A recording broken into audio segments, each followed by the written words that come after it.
um link, né, podermos lá na lei orçamentária anual dizer quais são as receitas, né, que farão frente a essas metas e quais serão as despesas para executar essas metas também. Pode passar. Gente, eu não vou ficar lendo porque senão fica muito entediado, tá?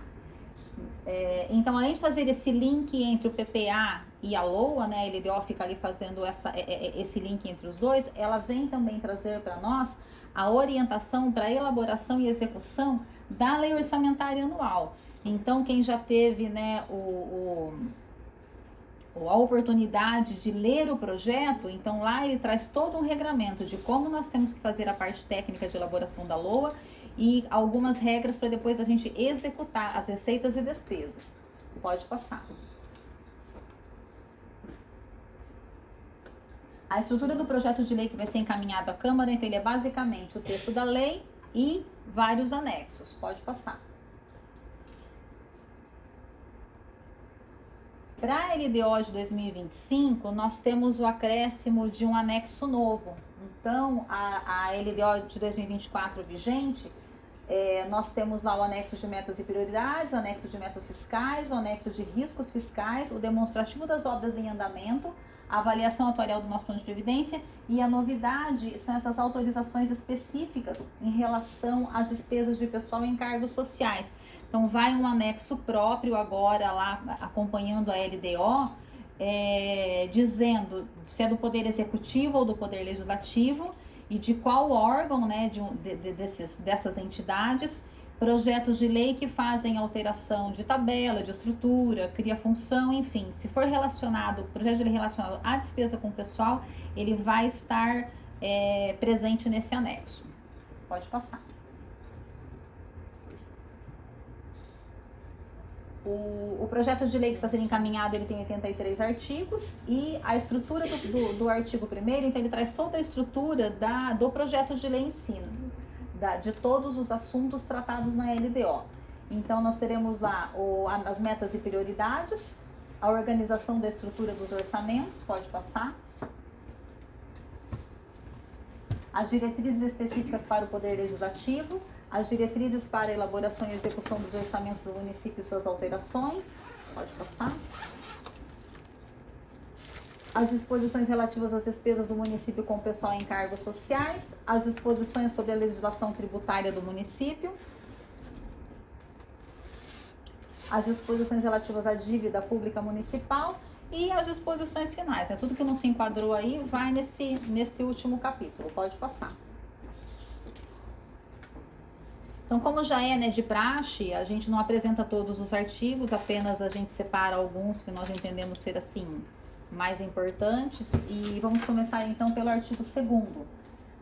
Em conformidade com o artigo 65 da Constituição Federal, né, da Lei de Responsabilidade Fiscal e da Lei Orgânica do Município, as metas e prioridades para o exercício financeiro de 2025 são as constantes em anexo próprio, por isso que tinha aquele anexo lá no início, né, o primeiro anexo, as quais terão precedência na alocação de recursos na lei orçamentária, mas não se constituem limites à programação das despesas. Por quê? Porque às vezes durante a execução lá do orçamento, aparece algum recurso novo, enfim, e a gente não vai, né, desperdiçar o recurso que vai entrar. Então, é por isso que elas são prioritárias, mas elas não restringem. Então, se eu receber algum recurso novo para alguma situação diferente, alguma situação imprevista, eu vou poder agregar esse recurso e essa despesa no orçamento, lógico, seguindo as regras que a própria LDO traz para nós depois. Pode passar. Artigo 4º. Será garantida a destinação de recursos orçamentários para a oferta de programas públicos de atendimento à infância e adolescência do município, conforme disposto no artigo 227 do Estatuto da Criança e do Adolescente. Então, lá na nossa lei orçamentária, nós encaminhamos anexos, vai bem no início de toda a documentação que vai do projeto de lei orçamentária, nós temos anexos referentes ao orçamento criança do município, tá? Pode passar. O orçamento fiscal, artigo 8º, o orçamento fiscal que o Poder Executivo encaminhará ao Poder Legislativo até 31 de agosto de 2024, então a lei orçamentária ela tem que ser, né, enviada à Câmara para tramitação até 31 de agosto. nos termos do artigo 2º, inciso 3º do ato das disposições transitórias da Lei Orgânica do Município, e compreenderá a programação dos poderes legislativo e executivo do município, seus órgãos, autarquias, institutos, fundações, enfim. Aqui ele só está falando que a lei orçamentária ela é uma peça única. Então, quando ela vai para a Câmara elaborou o orçamento dela, né? Fez lá a sua programação. Então, e aí vai todo o município, a sua administração direta e indireta, mais o da Câmara. Tem município que tem, por exemplo, o Tribunal de Contas Municipal, então também iria junto, né? Então, a União tem lá o Judiciário, o Estado, então a peça orçamentária, ela é sempre uma peça única para todos os poderes. Pode passar. Artigo 9º. O Poder Executivo também encaminhará ao Poder Legislativo até 31 de agosto de 2024 o orçamento de investimento das empresas em que o município detenha direto ou indiretamente a maioria do capital social com direito a voto. As nossas empresas são o CMTU, Coab, a Londrina Iluminação e a Companhia de Tecnologia e Desenvolvimento. Então, também vai em anexo próprio na Lei Orçamentária Anual o orçamento de investimento dessas empresas. Pode passar.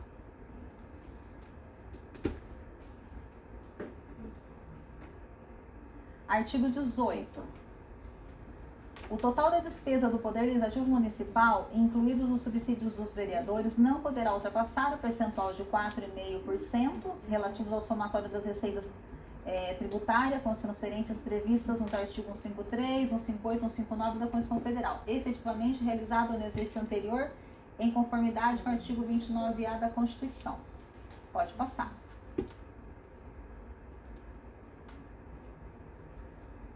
O parágrafo 1º e 2º desse artigo. É só um resumo porque ele é um pouquinho maior, tá, gente? Mas o importante é isso aqui, né? Esse repasse para a Câmara tem que ser realizado até o dia 20 de cada mês, com pena de crime de responsabilidade, porque a Câmara, ela não pode ter arrecadação própria e o município, ele tem que fazer frente às despesas, então, mas tem que ter uma data, né? Que você já repasse e essa data é até o dia 20. A folha de pagamento do Legislativo não poderá ultrapassar 70% de sua receita. Pode passar.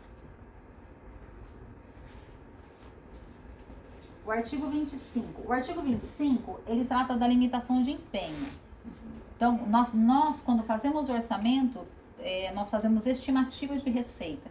Então, durante a execução, né, o pessoal que está aqui, a sua maior parte é da administração mesmo do município, então eles já sabem. Se a receita não se comportar da forma como prevista e houver a necessidade de limitação de empenho, que é o nosso famoso contingenciamento, então nós fazemos o contingenciamento até que essa despesa, se ela não, né, se ela vier ou não a voltar à normalidade, né, o contingenciamento permanece, mas se ela voltar, você vai liberando de acordo com a receita que está sendo arrecadada para a gente manter o equilíbrio fiscal e fechar as contas em, né, como a gente costuma dizer, não fechar as contas no vermelho, né? Então, esse artigo 25, resumindo, ele significa isso. Pode passar.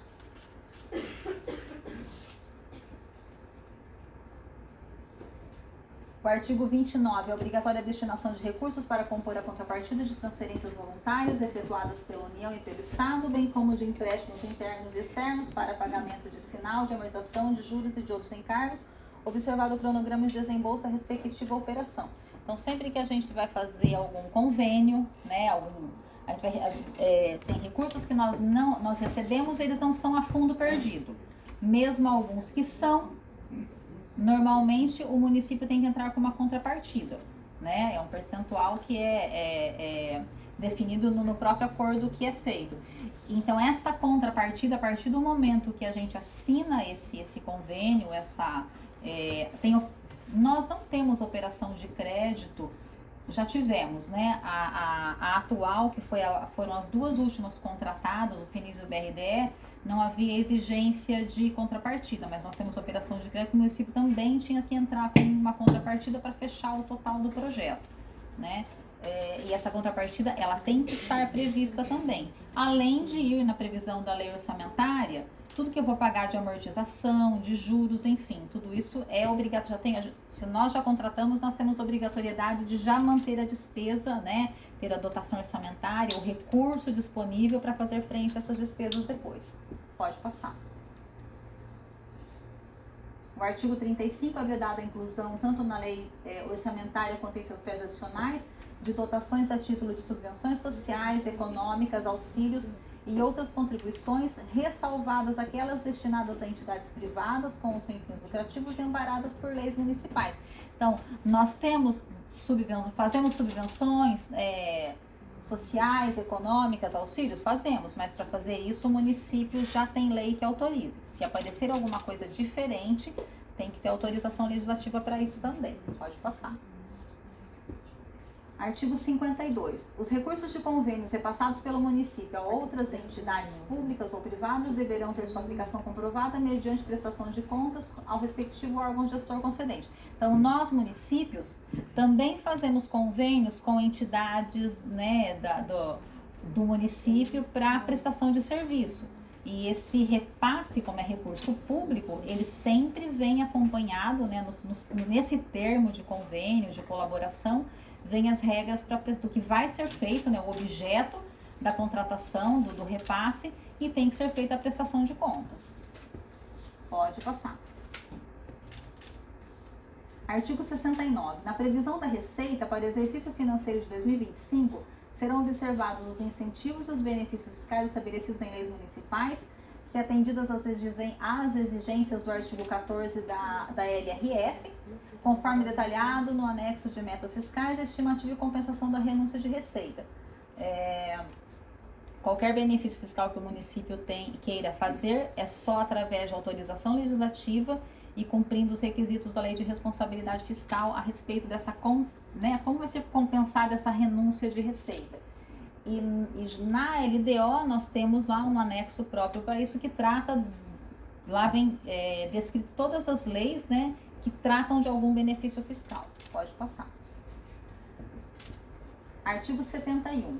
Os tributos lançados e não arrecadados inscritos em dívida ativa cujos custos de cobrança sejam superiores ao pré-tributário poderão ser cancelados mediante autorização em lei, não se constituindo como renúncia de receita para efeito do disposto no artigo 14 tal da LRF. Então, se eu tenho alguém deixou de pagar algum tributo, mas o custo de cobrança é maior do que o próprio tributo, então, desde que eu tenha autorização em lei, né, essa autorização de não recebimento, né, ela tem que estar na lei e ela também não é considerada uma renúncia de receita. Pode passar. Artigo 76.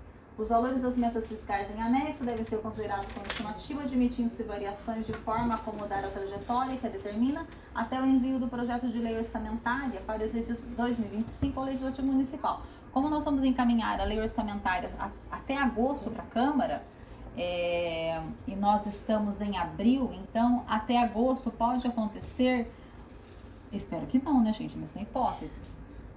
Sei lá, a inflação subir, a gente ter algum problema na economia, ou eu vou receber recursos, eu assinei convênios diferentes do que diferentes não, a mais do que eu já tenho previsto hoje, é isso que esse anexo fala. Então, eu estou mandando uma previsão de receita e despesa na LDO, mas tudo que acontecer de bom ou de ruim até o encaminhamento da lei orçamentária em agosto, nós podemos fazer esses ajustes. Por isso que todo ano, quando nós encaminhamos a lei orçamentária, normalmente vai uma alteração também, né, da LDO, do PPA, para que todos fiquem compatibilizados. Pode passar. Pode passar.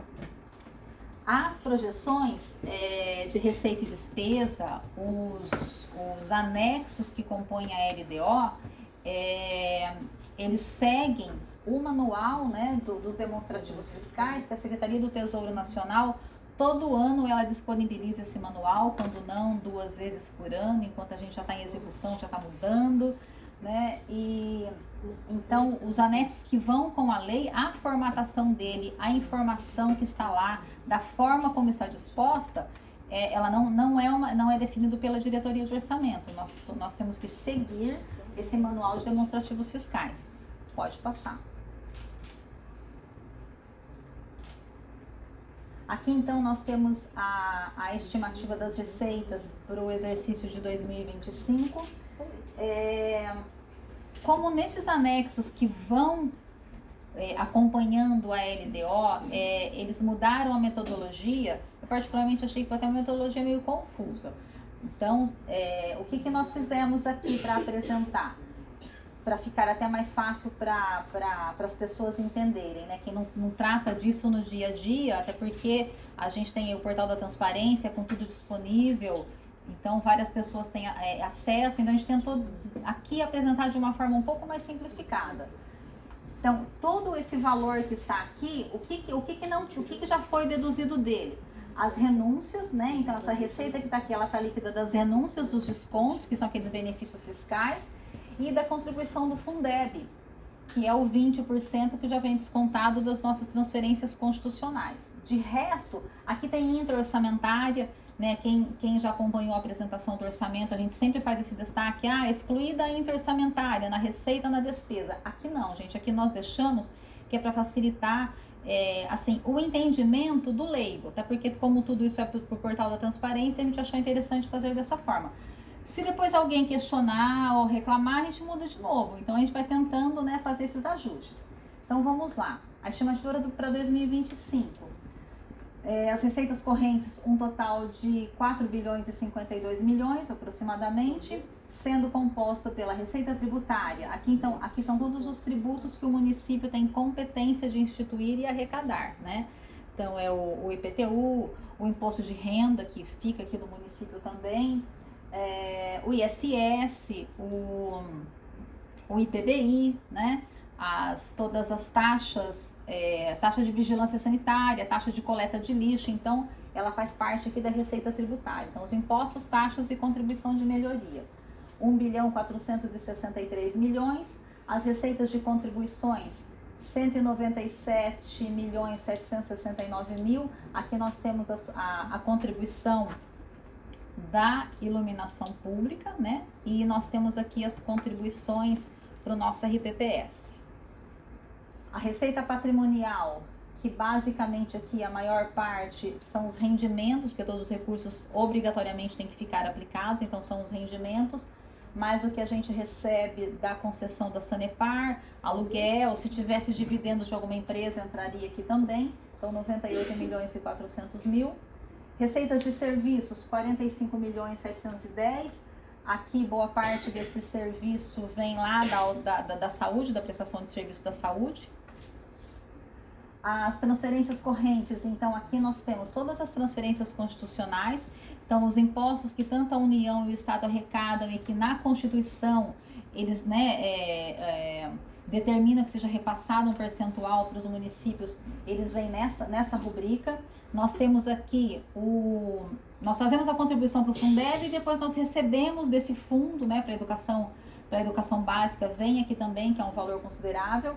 As transferências fundo a fundo, tanto da saúde quanto da assistência social, enfim, vários outros programas da educação, saúde e assistência, que são o grosso mesmo, né, das políticas. E outras receitas menores entram nessas transferências correntes. Tudo que a gente recebe, que vem do Estado, da União e até de outros municípios, são arrecadados nessas transferências correntes, desde que não sejam para despesa de capital. Se forem para despesa de capital, elas vão ficar ali embaixo nas receitas de capital. Outras receitas correntes, tudo que não se enquadra nas outras, a gente lança em outras receitas correntes, né? Aqui nós temos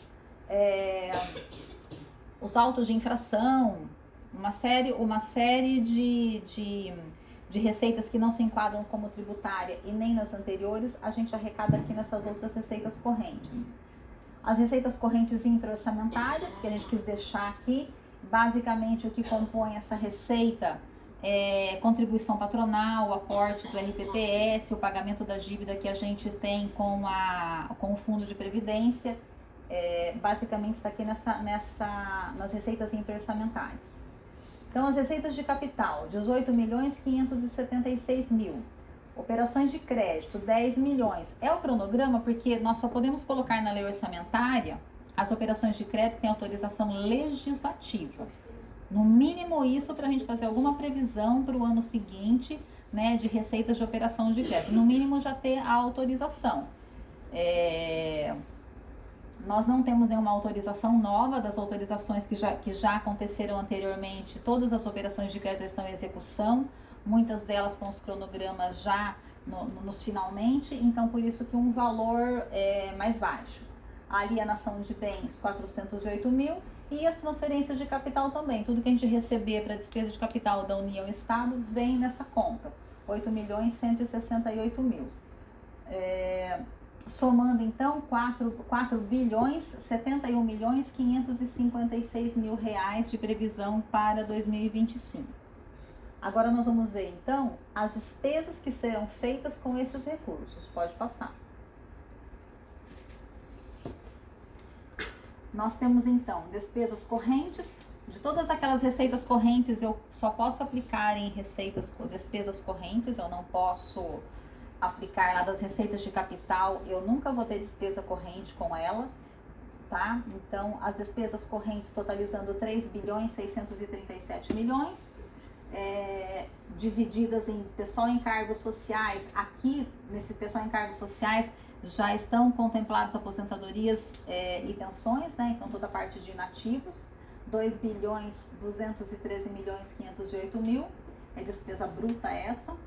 Juros e encargos da dívida, 41 milhões 839 mil. Então, todos os financiamentos, todas as operações de crédito nós já contratamos, estamos executando, nós estamos pagando, né? Então, esses juros e encargos da dívida é isso aqui. Mais parcelamentos de INSS, outras dívidas que não sejam desses financiamentos, tá? Então, é tudo aqui. Cadê? 41.839. Outras despesas correntes. Todas as outras despesas que nós temos de limpeza, transporte, merenda vai aqui, tudo vai aqui, né, Márcia?